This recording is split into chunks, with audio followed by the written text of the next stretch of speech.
లేదు గాంధీ భవన్ లో కాంగ్రెస్ జెండాలతో పాటు టీడీపీ జెండాలు పట్టుకొని తప్పు మళ్ళలేదు. సెటిలర్స్ గనక ఇవాళ కాంగ్రెస్ కోటేసి ఉంటే హైదరాబాద్ లో కాంగ్రెస్ కు 10 సీట్లు వచ్చాయి. ఒక్క సీట్ కూడా రాలే హైదరాబాద్ లో.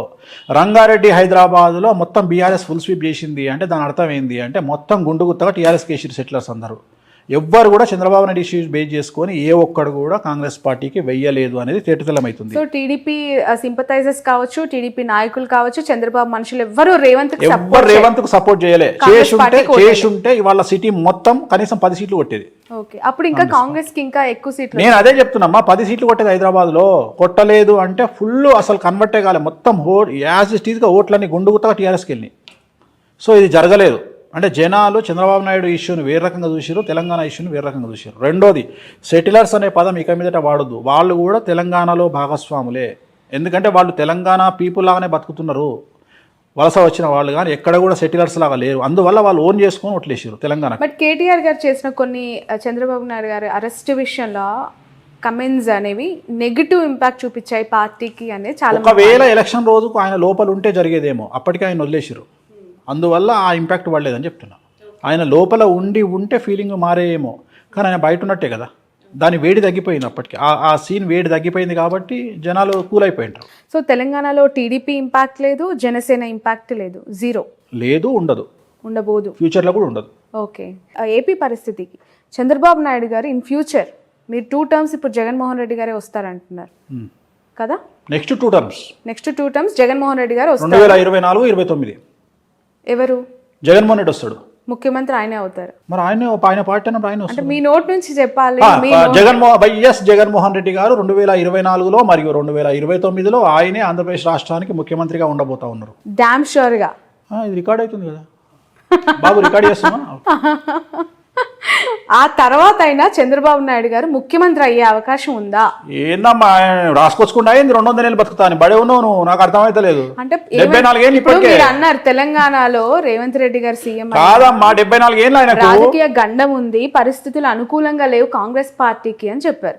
ఏపీలో జగన్మోహన్ రెడ్డి గారు 2 టర్మ్స్ వచ్చిన తర్వాత ఏమైనా సిచ్యువేషన్స్ బ్యాడ్ గా వెళ్లే అవకాశం కనిపిస్తుంది? ఏం లేదు. ఇంకా రేపు 2024లో జగన్మోహన్ రెడ్డి సీఎం అయినాక టీడీపీ అనే పార్టీ ఏడు ఉంటుంది.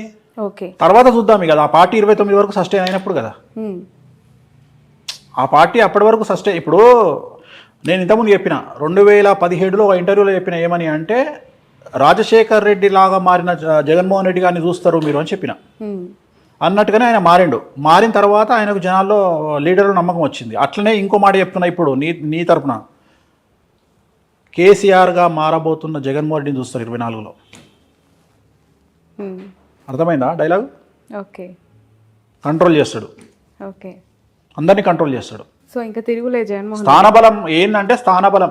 మేము తెలంగాణలో ఉన్నాం కాబట్టి ఆంధ్రలో మమ్మల్ని ఏం చేస్తారు అని చాలా మంది అనుకుంటారు. కానీ బట్ కుటుంబానికి సంబంధించి పదే మాట్లాడుతూ ఉన్న వాళ్ళకి అంటే ఇంపాక్ట్ ఏ విధంగా ఉంటుంది అంటారు? ఈ ఎలక్షన్స్ టైంలో చెల్లి షర్మిల గారు తెలంగాణకు వచ్చేసారు, తల్లి గౌరవ అధ్యక్షురాలుగా రాజీనామా చేశారు, ఇప్పుడు ఆయనతో భార్య ఉన్నారు భారతి గారు.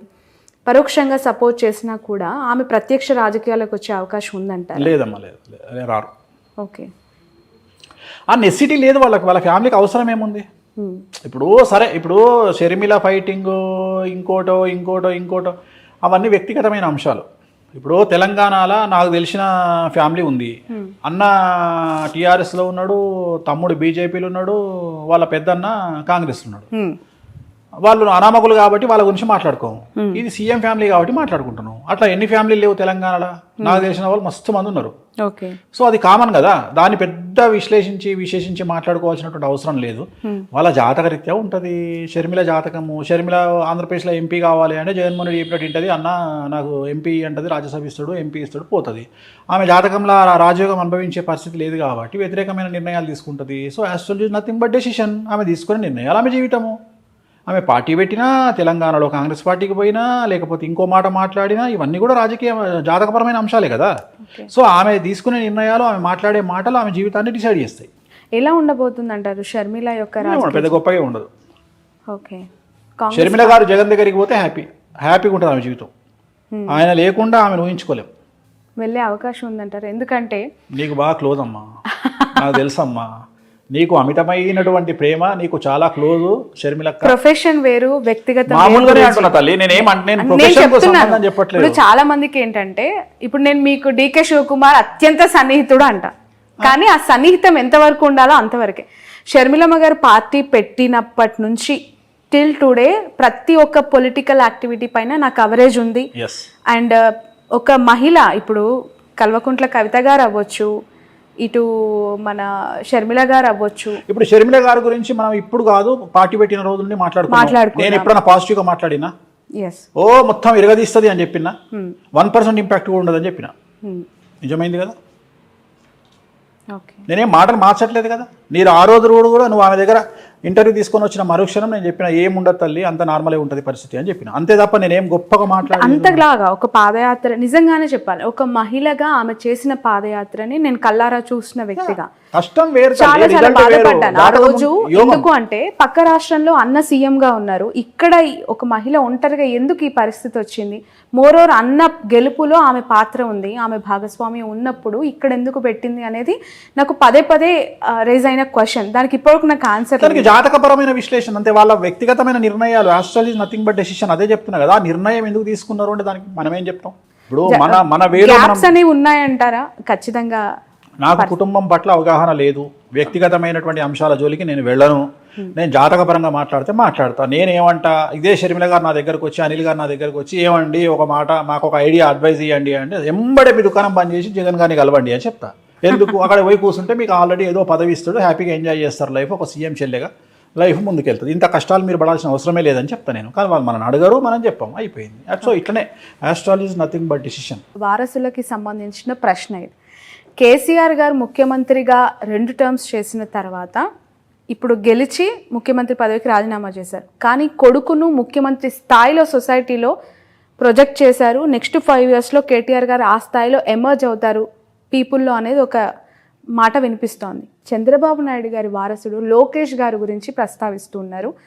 లోకేష్ గారు ముఖ్యమంత్రి అయ్యే అవకాశం కానీ, పాదయాత్రను మరొకసారి దిగ్విజయంగా నాన్ స్టాప్గా స్టార్ట్ చేసి ఎండ్ చేసే పరిస్థితి కానీ, పీపుల్స్ లీడర్గా ఎస్టాబ్లిష్ అయ్యే అవకాశం కానీ ఉందా అని చెప్పి. ఇక ఇండివిజువల్గా చెప్పగానే ఇద్దరికి లేదు, ఇద్దరు ముఖ్యమంత్రుల కొడుకులకు లేదు. ఒకటే ఆన్సర్లో 2 సమాధానాలు. ఇటు కేసీఆర్ గారు అబ్బాయి కేటీఆర్ కానీ, బట్ కంపారిటివ్లీ ఈరోజు ఇప్పుడు కూడా సిరిసిల్లలో ఆయన మళ్ళీ విక్టరీ. మళ్ళీ నువ్వు అన్ని జనరలైజ్డ్, నేను ఆస్ట్రాలజర్ అమ్మా, పొలిటికల్ అనలిస్ట్ కాదు. పొలిటికల్ ఆస్ట్రాలజర్ అనొచ్చు, పొలిటికల్ ఆస్ట్రాలజర్ అను, కానీ పొలిటికల్ అనలిస్ట్ కాదు. పొలిటికల్ ఆస్ట్రాలజర్ గా చెప్పండి. ఇప్పుడు 3 సార్లు ఆయన ఎమ్మెల్యేగా గెలిచారు, దిగ్విజయంగా మంత్రి పదవులు అనుభవించారు. ఇప్పుడు సరే ఓకే, ప్రతిపక్షంలో కూర్చుంటారు, వేరే విషయం. కానీ నారా లోకేష్ గారికి సంబంధించి అసలు ఎమ్మెల్యేగా గెలుస్తారా అనే ప్రశ్నకు ఆన్సర్ ఏంటి? ఎమ్మెల్యే గెలవచ్చు, అది పెద్ద విషయం ఏం కాదు. ముఖ్యమంత్రి కాలేరు, ఆయన జీవితంలో ముఖ్యమంత్రి అయ్యే యోగం లేదు. ఏంటి ఆయన జాతకం ప్రకారం? రావు మార్గదర్శ నడుస్తుంది 2024 వరకు. ఎలక్షన్లో రావు మార్గదర్శలో ఉంటారు. ఈ ఎలక్షన్లో ముఖ్యమంత్రి అయ్యే యోగం లేదు. ఎట్లాగో లేదు. మీరు 2 టర్మ్స్ జగన్మోహన్ రెడ్డి అన్నారు, సో ఇన్ ఫ్యూచర్ ఆయన జాతకం ఓకే గెలుస్తారా? నెక్స్ట్ 24లో ఆయన గెలవడం పెద్ద విషయం కాదు, నేను అదే చెప్తున్నా. 2025 ఎలక్షన్ కాబట్టి 24లో ఎమ్మెల్యే గెలిచే అవకాశం ఉంది. ఎమ్మెల్యేగా మంగళగిరి నుంచి. మంగళగిరి పోటీ చేస్తాడా ఇంకోటి మనం డిసైడ్ చేయలేం కదా. చాలా మందికి అర్థం కాని ఒక క్వశ్చన్, $1 million ప్రశ్న. చంద్రబాబు నాయుడు గారి అరెస్ట్ విషయంలో మీరు ఇందాకన్నా జూనియర్ ఎన్టీఆర్ ఎందుకు స్పందించలేదు అని చెప్పి, మీరేమనుకుంటున్నారు గురూజీ? అంటే ఎందుకు అంత సైలెంట్గా ఉండాల్సి వచ్చింది ఆయన? తన కెరియర్ మీద తనకున్న నమ్మకం, తనకు రాజకీయంగా కంటే సినిమా ఇండస్ట్రీ పరంగా తనకున్న నమ్మకం, ప్లస్ తిరుమల తిరుపతి దేవాలయంలో నేను వాళ్ళ అమ్మగారు కూర్చొని మాట్లాడినప్పుడు నన్ను ఒక ప్రశ్న అడిగారు ఆవిడ. ఎన్టీ రామారావు బర్త్ విషయంలో, జూనియర్ ఎన్టీఆర్ బర్త్ విషయంలో ఒక పెద్ద సమస్య ఉంది, ఆ సమస్య తెలియకుండా మీరు మా వాడి జాతకాలు బాగా చెప్తున్నారు, ఎటా చెప్తున్నారు మీరు అని అడిగింది. ఆ సమస్య ఏందో నాకు తెలుసు తల్లి, ఇది సమస్య అని చెప్పిన. అనగానే షాక్ అయింది ఆమె. పెద్ద ఎన్టీఆర్ గారికి తప్ప, నాకు తప్ప, బాబుకు తప్ప, ముగ్గురికి తప్ప 3వ వ్యక్తికి 4వ వ్యక్తికి తెలియదు, మీకు ఎట్లా తెలుసు అన్నది. ఇప్పుడు ఆపరేషన్ లేకుండానే మోకాళ్లకు ప్లాస్మా ట్రీట్మెంట్, మీ ఆర్థోపెడిక్ సమస్యలన్నిటికీ రోబోటిక్ టెక్నాలజీ ద్వారా తక్కువ ఖర్చుతో శాశ్వత పరిష్కారం, ఫ్రీ కన్సల్టేషన్, ప్రతి ట్రీట్మెంట్ పై 20% డిస్కౌంట్. ఈ ఆఫర్ కొద్ది రోజులు మాత్రమే, త్వరపడండి. V9 hospitals 9281465842.